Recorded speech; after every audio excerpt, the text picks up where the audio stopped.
My name is Reverend Philip Gilmore, pastor of the St. John's Community Baptist Church in Newark, New Jersey, and I have the distinct honor of invoking the Lord's blessing on tonight's gala. Let us pray. Heavenly Father, we gather virtually tonight in the spirit of Jesus Christ, who unrolled the scroll one Sabbath and declared his mission to preach good news to the poor, economic justice, freedom for the prisoners, criminal justice reform, and release of the oppressed, democratic justice, the three pillars on which social justice rests.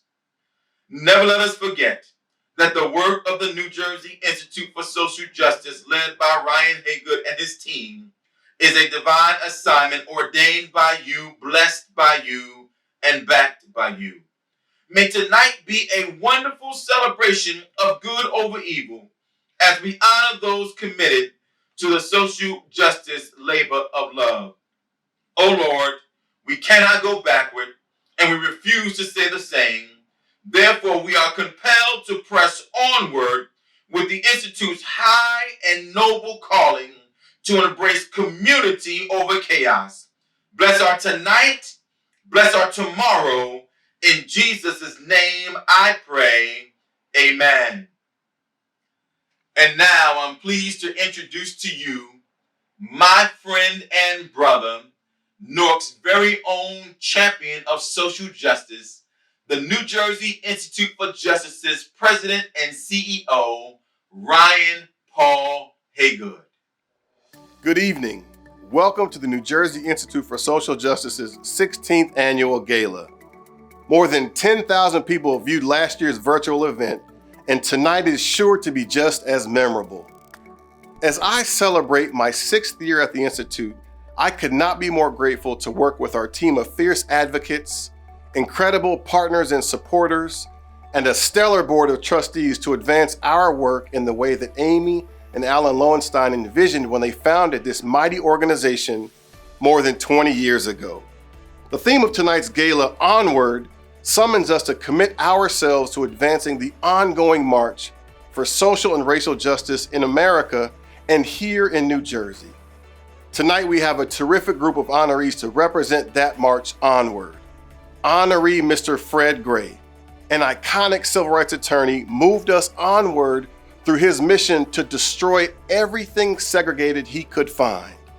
Honoree Professor Eddie Glaude Jr. moves us onward with his powerful commentary on the racism that continues to define who we are today. Honorees Black Voters Matter inspire our march onward through their empowerment of Black communities across this country. And honorees Bank of America and Howard and Meg Jacobs, respectively, through their corporate and philanthropic commitments, play essential roles in moving New Jersey onward. Our need to march onward is more urgent than ever. As we gather this evening, we are more than 18 months into a COVID-19 pandemic that has devastated New Jersey, with the second highest death rate in America, and which has disproportionately impacted communities of color.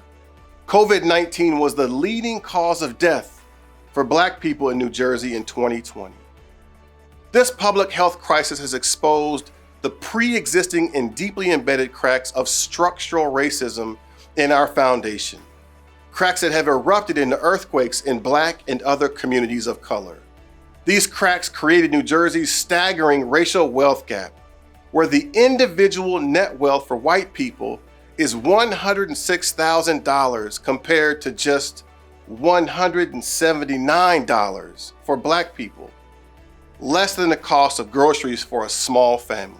Make no mistake, these cracks of structural racism were formed during New Jersey's founding, when the Garden State was referred to as the slave state of the North. To truly move onward, we must confront the reality that though we did not create our past, our present, our now is profoundly shaped by the enduring legacy of slavery.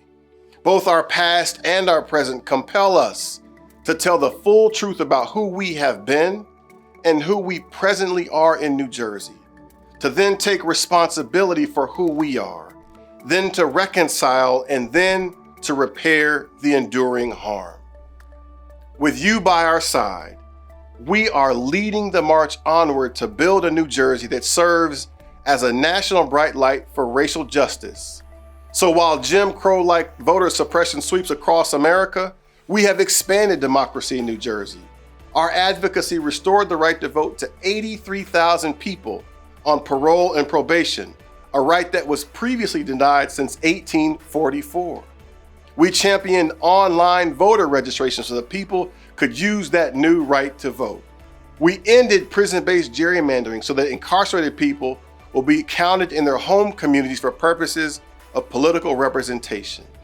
And on the same day that Georgia passed a shameful package of voter suppression bills, our advocacy led New Jersey to provide 9 days of in-person early voting, including 2 full weekends before Election Day.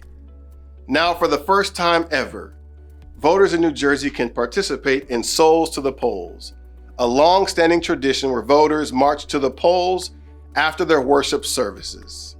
While America is talking about ways to reduce the footprint of law enforcement and to truly keep our communities safe, we led the successful effort to pass a law that will reinvest $8.4 million from New Jersey's broken racialized youth prison system into community-based restorative justice programs that will invest in our kids, not in locking them up.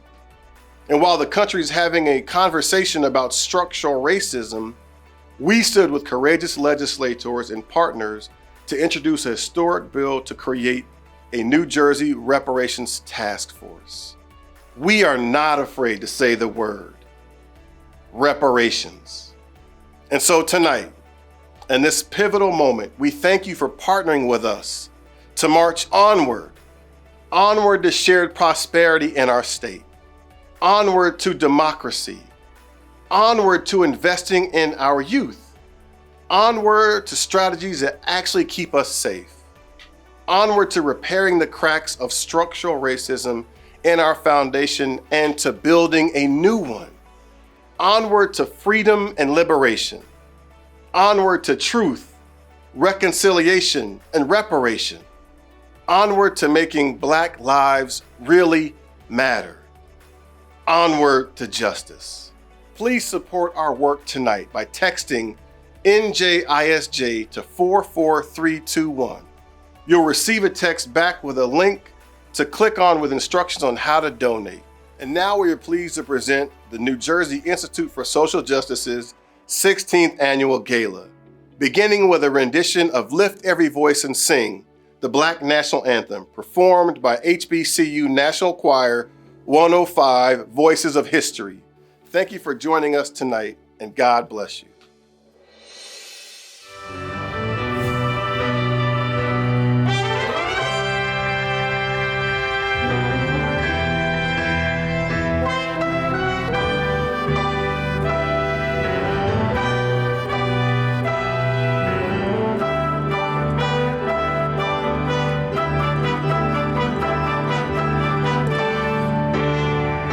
Lift every voice and sing. Lift every voice.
Thank you, HBCU Choir 105 Voices of History. That was beautiful, and it's a powerful way to start this evening. Next, we will watch a moving video depicting the march onward to justice, yesterday and today.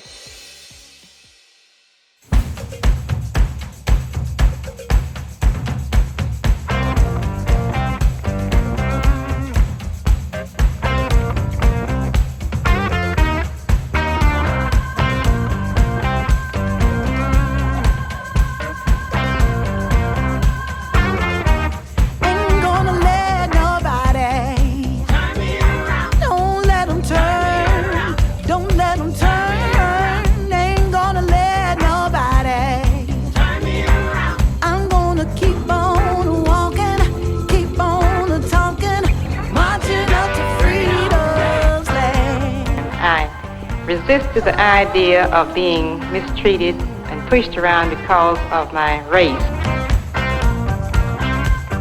Is this America, the land of the free and the home of the brave? Ain't gonna let no racism turn me around, turn me around, turn me around. Ain't gonna let no racism. I'm gonna keep on walking. The burning of our churches will not deter us. The bombing of our homes will not dissuade us. The beating and killing of our clergymen and young people will not divert us.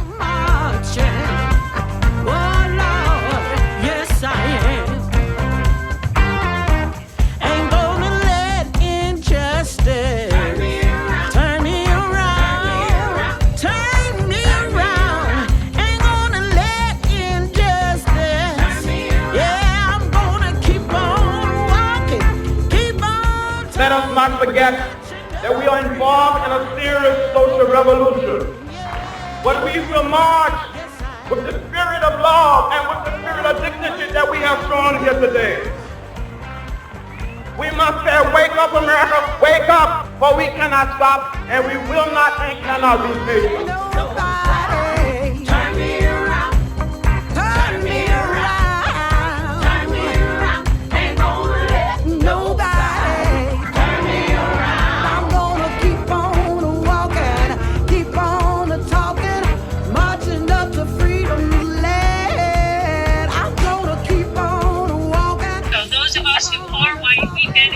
Every single day, directly in our lives from the structural racism. No peace, no justice, no peace, oh, no justice, no peace. In New Jersey, a black child is 21 times more likely to be in prison than a white kid. That's right. Highest racial disparity in the country, even though black and white kids commit offenses at about the same rate.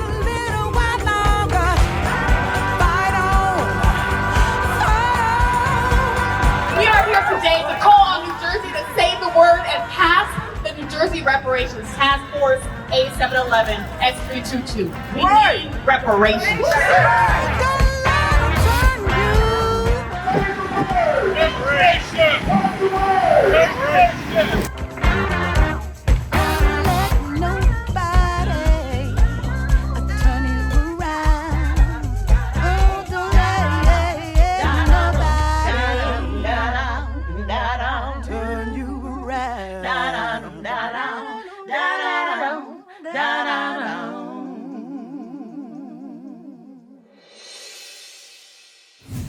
Wow, that was powerful. Welcome, everyone. I'm Andrea McChristian, the Law and Policy Director at the New Jersey Institute for Social Justice. The late civil rights activist Julian Bond once said, "The civil rights movement didn't begin in Montgomery and didn't end in the 1960s, but continues to this very minute." We at the New Jersey Institute for Social Justice stand on the shoulders of so many great civil rights forerunners as we seek reparative justice in today's pivotal moment. One of those forerunners is attorney Fred Gray. Mr. Gray is one of the most important figures of America's civil rights movement. When he agreed to accept our Lifetime Engineer for Social Justice Award, we were thrilled. Mr. Gray opened his law practice in Montgomery, Alabama in 1954 with one mission: to destroy everything segregated he could find.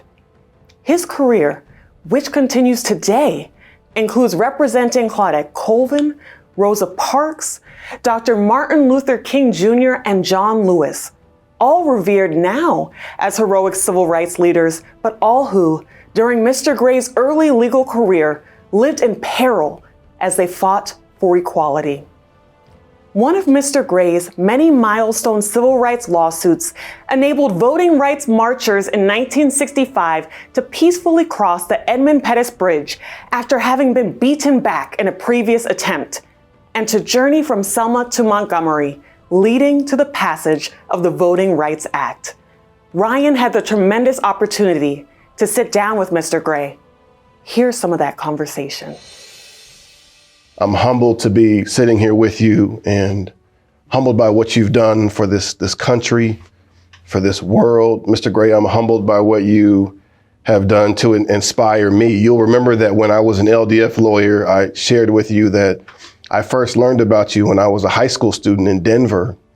And I learned about your mission to use your legal degree to destroy everything that was segregated. I was born December 14, 1930. And during my entire childhood and my educational process, everything was completely segregated. When I was a teenager, I saw there were problems that we were having in Montgomery on the buses. So I decided I would become a lawyer, not just any kind of lawyer, but I wanted to help solve the problems. And on September the 7th, 1954, I was admitted by the Alabama Supreme Court to practice law in Alabama, and I've been practicing ever since. And as of that date, I was then ready to begin destroying everything segregated I could find, but I still didn't tell anybody about it. Not even my own family didn't need to know all of what I had in mind, because if I had told people that I was going to go to law school, become a lawyer, and destroy everything segregated I could find, I never would have been admitted to the Alabama Bar Association. And what was your first case as part of your pursuit to destroy everything segregated? It was really the state of Alabama versus Claudette Colvin. Claudette Colvin was a 15-year-old girl who was arrested en route from school going home. She wasn't seated in the seats that were reserved for whites. She was arrested and called the parents, and they retained me to represent her. She was charged with being a delinquent. Well, Claudette was not a delinquent. As a matter of fact, she was an honored student. And I told them that the real reason they arrested her was to enforce the segregation laws. Because they didn't want to charge her with that, because they didn't want anybody to have an opportunity to question the constitutionality of it. What I learned was there were people in Montgomery at the time, E.D. Nixon, Joanne Robinson, the Women's Political Council, the NAACP, were all interested in doing something about solving these problems. You represented Rosa Parks. About 3 or 4 days a week, Ms. Parks would usually come and we would discuss problems in our communities. We talked about Claudette's case, and we talked about what a person should do if they decided that they were in a position where they were asked to get up and they didn't want to get up. I found she had been arrested, and I told her I would get her case ready and get back in touch with her. If we're going to do anything community-wise, now is the time to do it. We were going to definitely try to ask the people to stay off the buses. And so that bus boycott was supposed to last one day. How long did it ultimately last? Well, it ended up lasting 382 days. The first meeting was held at Dexter Avenue Baptist Church on that Friday evening, and finalized the details, and people refused to ride the buses on Monday, and we had Ms. Parks' trial, and had the meeting at Holt Street Baptist Church and introduced Dr. King to the nation, and the rest of it is history. Now, you represented Claudette Colvin, Rosa Parks, and you also represented a young pastor, Dr. Martin Luther King Jr. Can you say a word about your relationship with Dr. King? Well, because Dr. King was the spokesman for the group, and I was a lawyer. We were in touch with each other on a day-to-day basis because I had to let him know what the law was. So if they were going to do something that violated the law, I needed to know about that so we'd be prepared to do whatever needed to be done on it. So throughout that whole over a year, we represented Dr. King on a day-to-day basis. And I was his first lawyer in the civil rights movement. Another of your cases involved protecting the rights of the civil rights marchers over the Edmund Pettus Bridge to get to Montgomery. In 1965, they decided that they would have a march from Selma to Montgomery, go to Judge Wallace to ask for his assistance in connection with voter registration. They decided to start doing that on what has developed into be Bloody Sunday. John Lewis was included in it, and they wanted to know if I would come over to Selma because they wanted to march from Selma to Montgomery, but they didn't want to be beaten again. Before the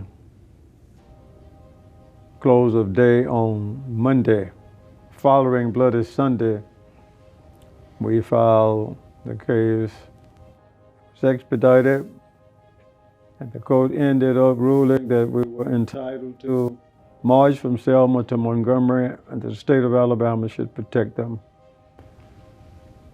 It was able to be done, and it was an impetus in getting the Voting Rights Act of 1965 passed. And all of those things collectively came together and resulted in President Obama being elected to be president twice. So I read an article that talked about a conversation you had with the late John Lewis. He gave you some words of encouragement before he passed. And one of his last, as you know, one of his last stops was at Black Lives Matter Plaza in Washington, D.C. And so I'd love for you to share a word about John Lewis, what he said to you, what it meant to you, and then if you can just connect sort of this moment to the Black Lives Matter movement and its importance in advancing this work. Well, you know, back in 1958, John Lewis came to Montgomery at the invitation of Martin Luther King.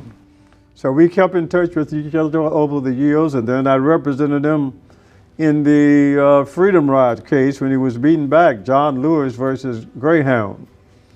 Then I represented him in the Selma to Montgomery March case. And just a few days before he passed, he had his people to call me and we had a conversation. He knew that he wouldn't be with us long. And I asked him, what do you want me to do? And he says, brother, keep going,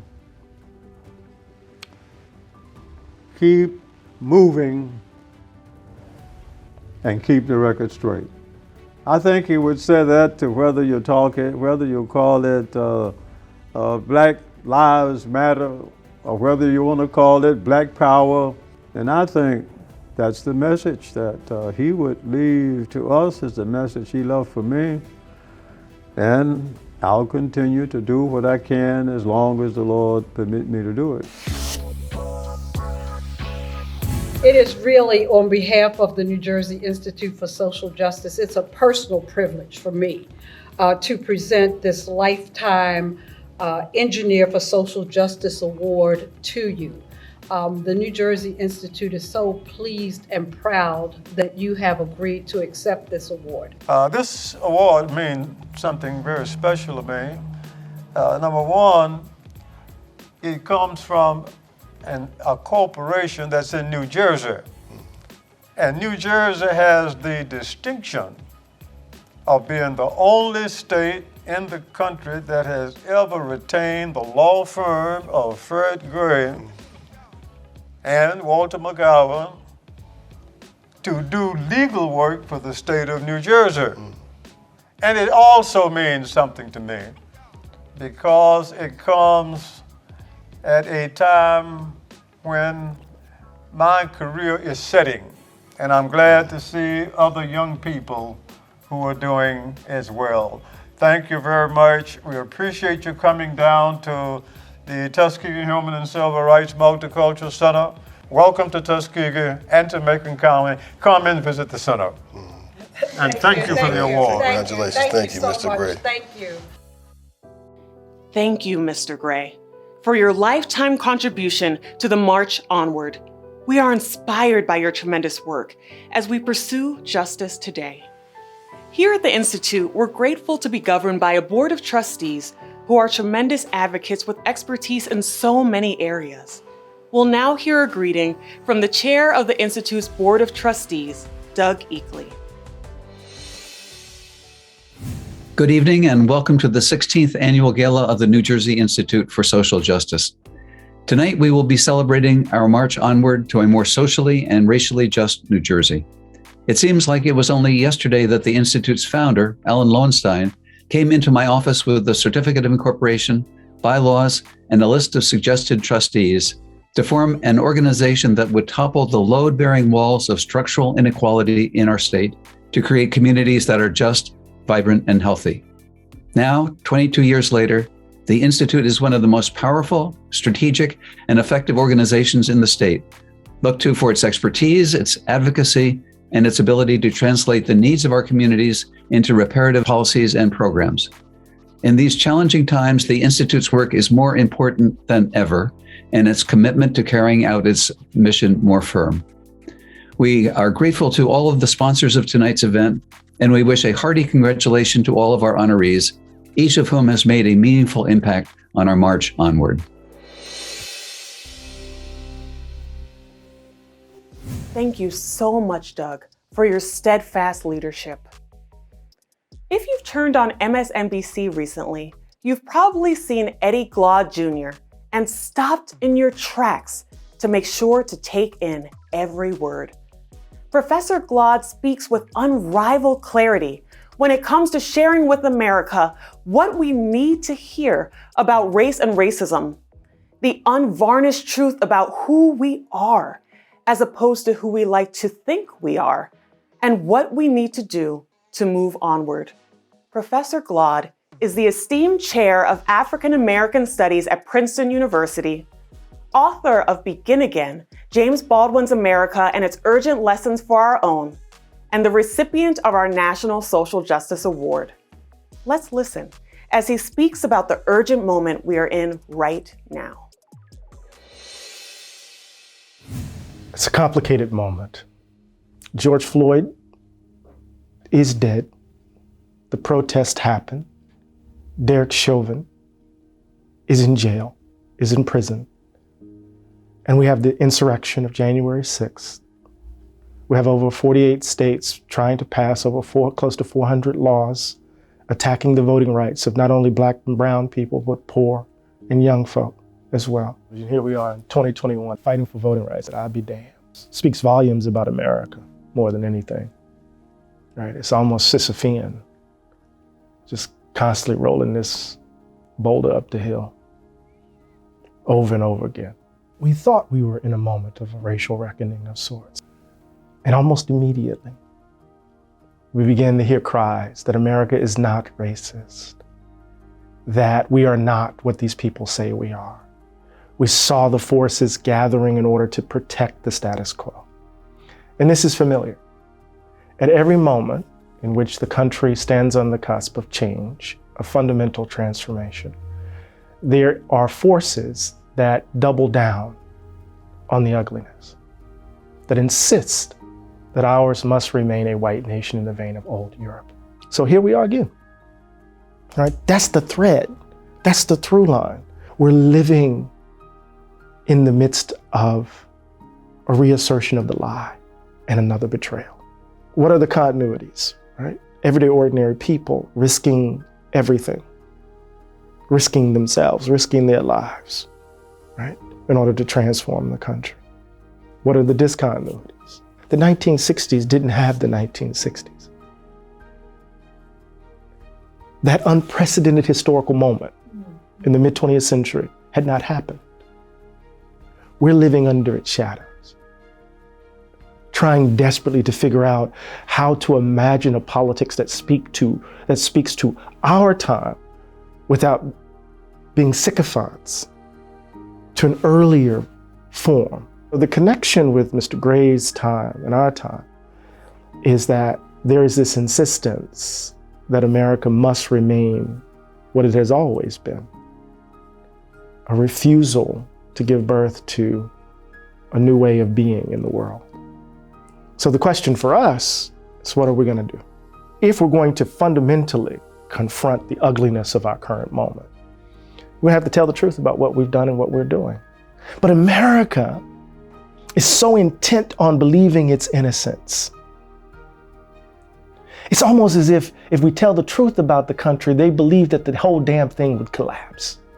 America isn't, our way of life isn't an accident. Racial inequality in this country isn't an accident. We've built the country true. So if we're going to confront it, we have to be as deliberate in dismantling it as we were in creating it. And then the second thing is we got to implement policies that follow from that truth. Truth and reconciliation are sequential. Once you reconcile, then you can repair. So I think it's really important as we talk about repair that we ground it in concrete policy initiatives by identifying those areas that could really serve as key pillars for the possibility of Black folk and brown folk in this, and New Jerseyans, period, to flourish. The one thing we can't do, given what we know about New Jersey, is pat ourselves on the back as some liberal bastion. Right? The numbers are too stark for that to happen. We think that some level of achievement has happened because I'm at Princeton, because, you know, Barack Obama was president or Kamala Harris is vice president, right? No. I'm tired of being invited to a table that we built. You don't invite me to something that I own too. We have to change how we inhabit space and time. We need to fight. Democracy is at stake. We need to battle on all fronts. And our task is not to be exhausted. It's to keep fighting until our last breath. Because honestly, I don't believe we'll survive this time if we don't make the right choice. In the darkest hour, coming out of the tradition in which I come, we can find hope. I gotta have faith in us. If we show up and show out and fight, there's a chance for a miracle. Professor Eddie Glaude, on behalf of the New Jersey Institute for Social Justice, our board and staff, it's my honor to award you our National Social Justice Award. Thank you so much. I really appreciate it.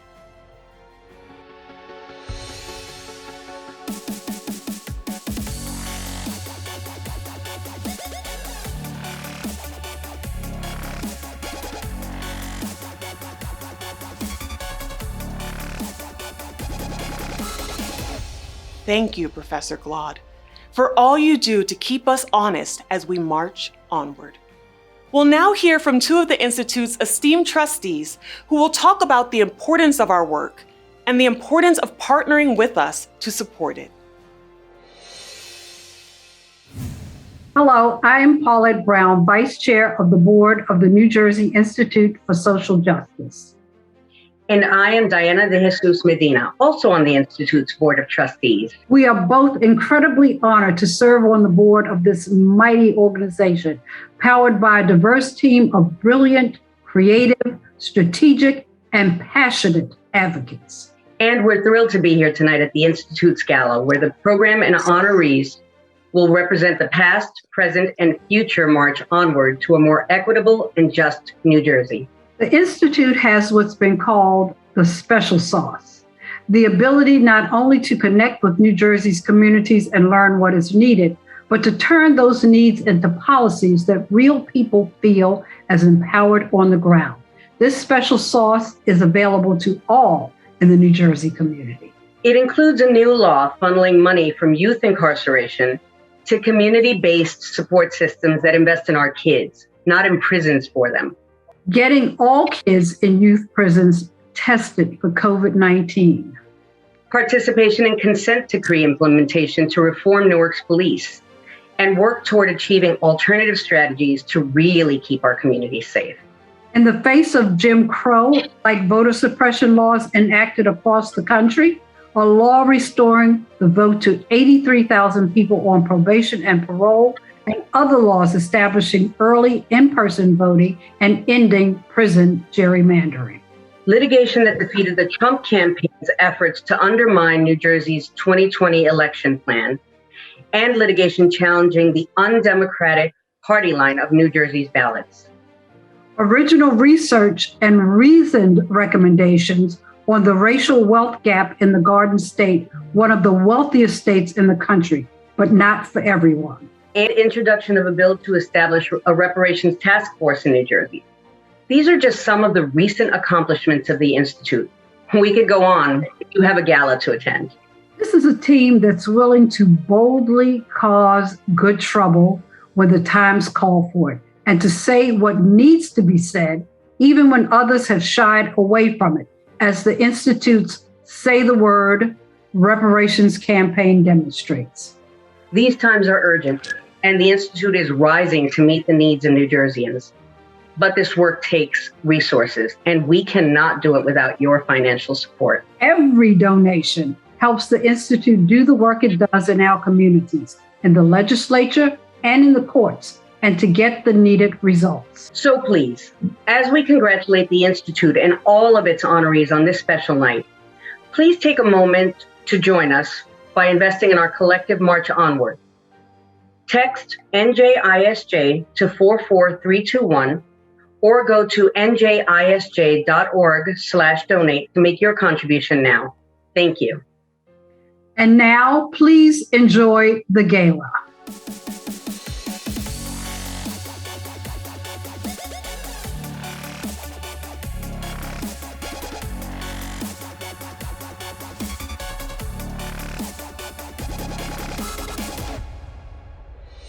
Thank you so much, Paulette and Diana.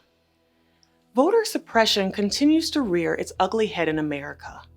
But while many state legislatures have passed new laws restricting access to the ballot, the Institute and its partners have led the successful fight to expand democracy in New Jersey, with laws allowing online voter registration, ending prison-based gerrymandering, and providing for in-person early voting. Our next honorees are leading the fight for voting rights nationally, making a deep impact on the trajectory of America's democracy. Black Voters Matter's relentless work empowering Black voters on the ground in Georgia's special election last year resulted in an unprecedented turnout and the election of the first Black and Jewish senators in that very southern state. With voting rights under siege, Black Voters Matter continued to empower Black voters across America this year on a freedom ride for voting rights bus tour from Mississippi to Washington, D.C., where Miss Brown exclaimed in front of the U.S. Supreme Court, "I'm a native of Selma, Alabama, and there were people on the Edmund Pettus Bridge asking the same question that we're asking today. When will America grant us the democracy that we deserve?" Whenever that happens, we will know that this group of powerful justice warriors played a large role. As we honor LaTosha Brown, April England Albright, and Cliff Albright of Black Voters Matter with our Community Builder Award, we are excited to share some of our powerful conversation with them. April, Cliff, and LaTosha, Black Voters Matter. It really is such an honor for me at the New Jersey Institute for Social Justice to honor you with our National Social Justice Award for your incredible work across this country, making Black votes matter and making sure that Black voters know they matter. So I'd love for you to just say a word about what Onward, what it means to each of you. Because I think that when we're talking about moving onward, that we have to recognize that we've got to, one, deal with and reduce the harm of what's happening to our community right now, right? But we have to radically reimagine every single system in this country. The founders didn't have enough vision to see the humanity of millions of Africans, the humanity of millions of indigenous people, even to recognize the own humanity in their women and men that didn't own land. So they were severely limited in their vision. Because I think when we're talking about onward, we have to start thinking of ourselves beyond the context of citizenship. We have to think of ourselves as founders of a new nation. We have to start thinking of ourselves as founders who were able to see what others were not able to see. We have to even recognize, even for us, the work that we're doing about voting is not just around voting that we're saying that this is the end of the story. We're saying this is the beginning of the story. We're saying that we're talking about voting to get people to really think about self-governance. So moving onward to me is for us stepping into that, stepping into the fullness of our humanity and who we are. The flip side of the radical reimagining is the sober assessment of where we're at right now. Talk about New Jersey. A lot of people don't know that in many ways the northern states took step backward when it came to voting rights. That there was more voting rights for Black folks, freed Black folks in 1776 than there was in, like you said, in 1844. Those states took steps backwards. We got to have a sober assessment of where we're at now, and not even just in terms of voting rights, but in terms of these other issues that we've been talking about in terms of police violence and gentrification and even infrastructure, right? We got to have a sober assessment before we can move forward, onward. You got to have an honest assessment around what is happening now so that you can literally repair, that you can actually move forward. What is so bad about being in the wealthiest country in the world and every single human being being treated with respect and valued and literally with dignity? I think that onward for us looks like the kind of love that is capable of righting what is wrong. And so if our tactics and our vision does not include that kind of love that is willing to correct injustice and make it right, then we need to find a better and embrace a better understanding of love. So we're fighting for that in Black Voters Matter. We're fighting for that in our work, in our onward work, in our efforts to electorally organize. To some people, saying love might sound like sentimental. Like, everybody always says all you need is love. But the kind of love that we're talking about is wreaked in fire. Martin said it's because he was struggling for a lot of these questions, like how do we move onward? And he said, power, he was talking about love and power. And he said power without love is reckless and abusive. But love without power is sentimental and anemic. And then he goes on to say, power at its best is love implementing the demands of justice. Toni Morrison had this quote that said, the problem with oppression, the biggest issue of oppression is that it keeps you from your real work, right? That part of what we sometimes lose sight of is that we're literally here for something greater. Right? And so for us, when we're talking about moving onward, I think it's important for us to know that this ain't the end of the story.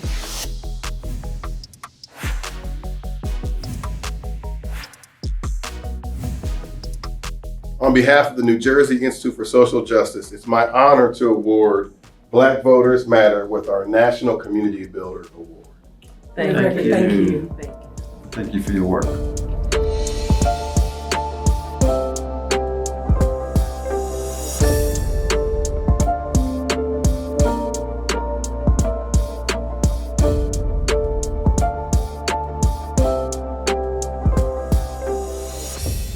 Thank you, Black Voters Matter, for all you do to strengthen our democracy on the march onward.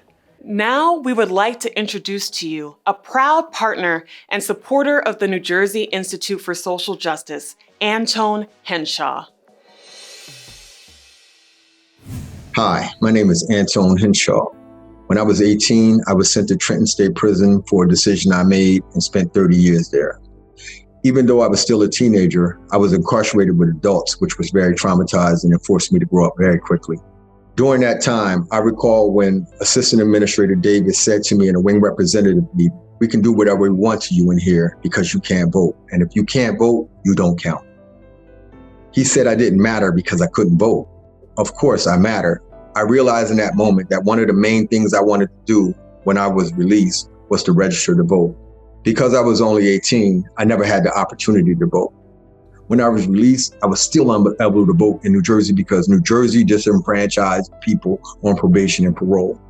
That's when I connected with the Institute and Ron Pierce, a good friend of mine, and became a committed partner on their 1844 No More campaign to restore the right to vote to people with criminal convictions. It was in 1844 when New Jersey denied the right to vote to people with criminal convictions. The same year it restricted the vote to white men in its constitution. We, Ron Pierce and I, began the campaign by testifying in the New Jersey Senate and Assembly on the importance of restoring our right to vote. On December 19th, as a direct result of the Institute's 1844 No More campaign, New Jersey restored the right to vote for people like me on probation and parole. And last year, I voted for the very first time and became a participant in our democracy. This is my first time ever voting. Okay, then. Yeah. He's voting. That day, I felt true freedom, and now I'm thriving. I work a full-time job working with youth. I have a consulting company, Transformative Justice Initiative, and I have a housing cooperative company that I'm working to get off the ground. From my own experience, I can attest to the powerful, strategic, relentless, and effective work the Institute does. The work the Institute has a direct impact on people in the community. I can attest to that fact, because it has a direct effect on my life and continues to have that. Now, we'll continue to work to get the vote restored for imprisoned individuals. It is our goal to become the third state in the union to allow our incarcerated citizens to vote. Please join our fight by supporting the Institute. I promise you, your donation will be used well to fight for justice in New Jersey. Go to NJISJ.org/donate and support our efforts. Thank you.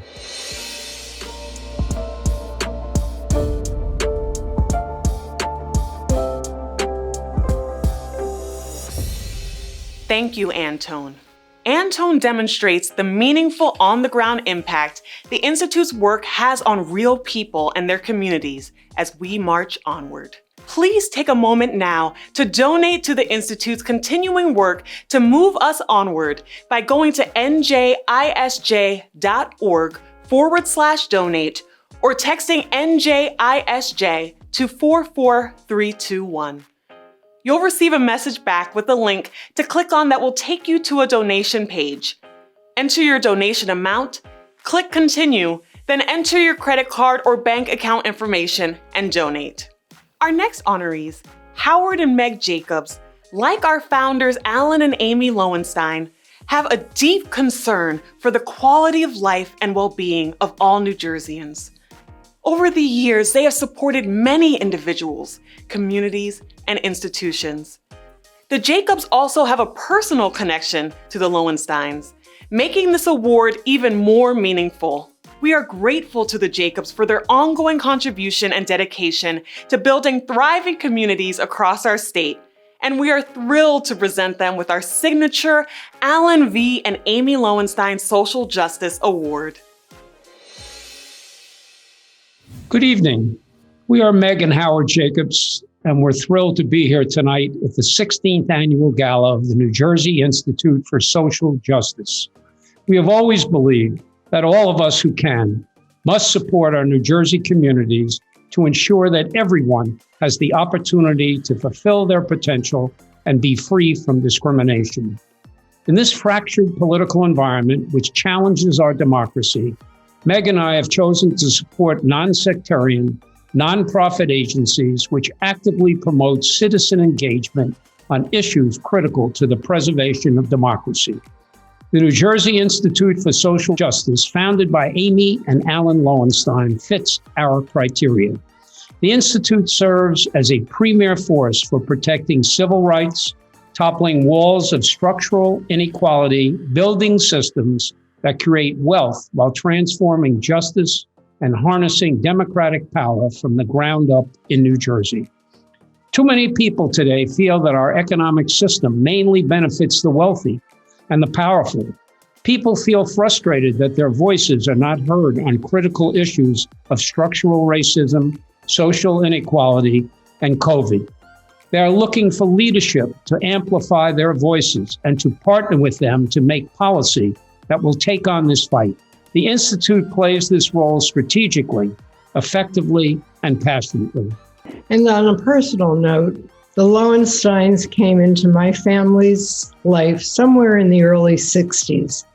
My mother and Alan were both deeply involved in the New Jersey Symphony, and it was after that that Alan became a wonderful advisor to our family, and Amy became my mother's dear friend. Amy and Alan each were a joy to spend time with, and they were both very special people. Alan was serious, kind, and thoughtful, and he always looked out for our family's welfare. Amy was so interesting and could talk on any subject. She was very articulate, loved to discuss books and current events. She was engaging and with a wonderful sense of humor. Congratulations to all the honorees tonight. And thank you to the Institute for the great honor of receiving the Alan and Amy Lowenstein Social Justice Award. We are honored to partner with all of you on the march onward to a New Jersey where everyone can thrive, and we are delighted to join in helping to make social justice the underlying goal of all humanity. Thank you. Thank you so much for this wonderful award. Thank you so much for this great honor.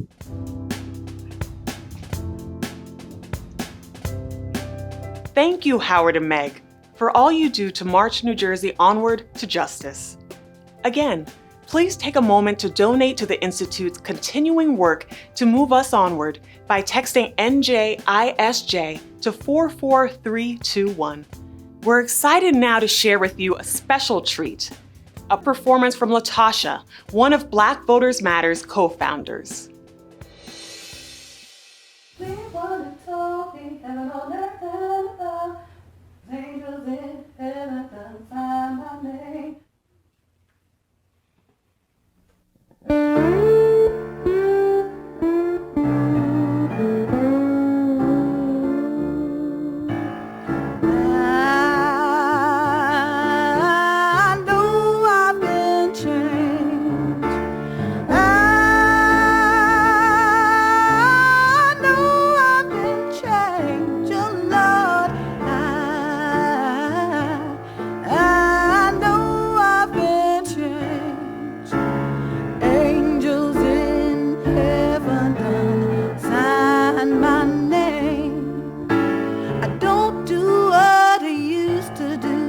To live a life of love. Angels in heaven sign my name. I believe what he told me, heaven on earth and above. Angels in heaven sign my name.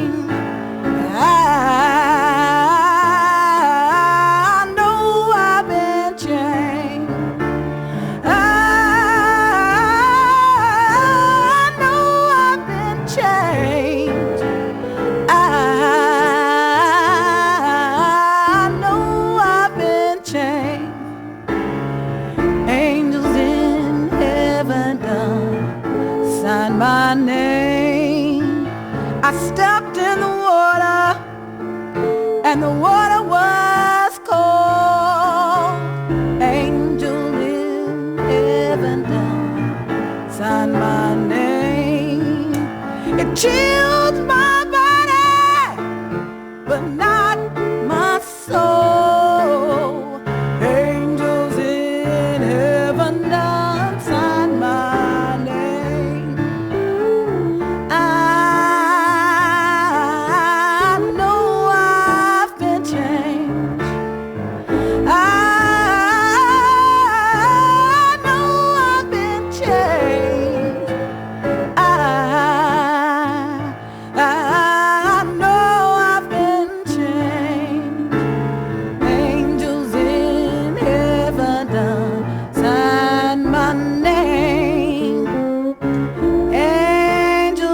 heaven done sign my name.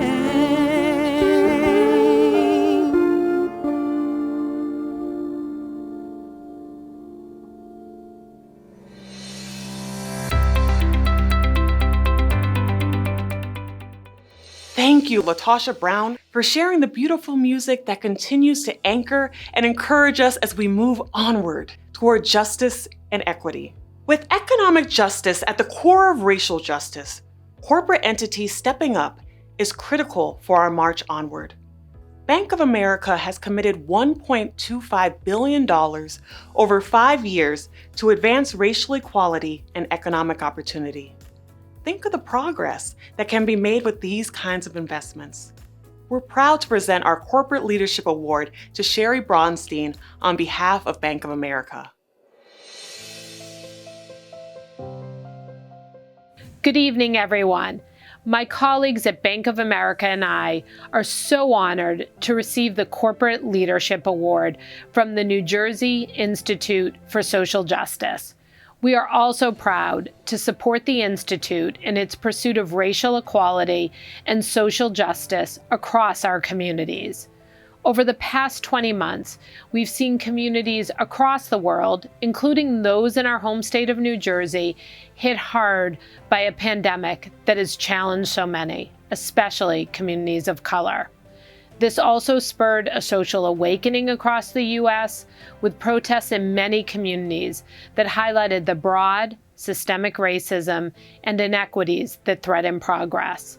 Against this backdrop, this year, we, the bank, increased our commitment to help advance racial equality and economic opportunity, and to further accelerate work that was already underway. Our commitment means an investment of $1.25 billion over 5 years to support minority-owned small business owners, job creation and workforce development, access to healthcare, and affordable housing. Locally, we are taking action by partnering on several initiatives, including with the New Jersey statewide Hispanic Chamber of Commerce to sponsor its Latina Entrepreneurial Training Series, and with the African American Chamber of Commerce to underwrite an entrepreneurial training program for past offenders. And we have announced our commitment to make an equity investment in the New Jersey FAM Fund, which will help put capital directly in the hands of New Jersey's Black and Hispanic Latino business owners. Our support of the New Jersey Institute for Social Justice is an extension of those investments. We know that through your relentless and strategic work to close the racial wealth gap, to transform the youth justice system, and to expand democracy, the Institute is working every day to make New Jersey a more just, equitable place for all of us who call it home. Thank you again to the Institute for this great honor, and congratulations to all the other honorees who strive for equality and justice every day. It is an honor to work alongside you as we continue onward together.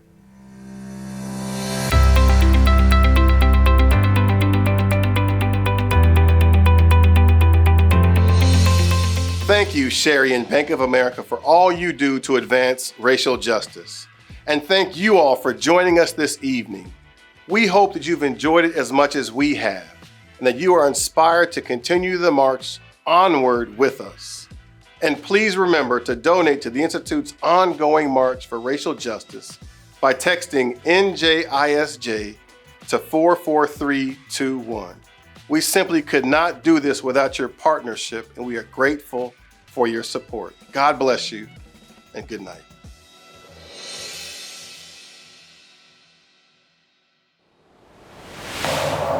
Well, the first thing I did right was the day I started to fight. Keep your eyes on the prize and hold on, hold on.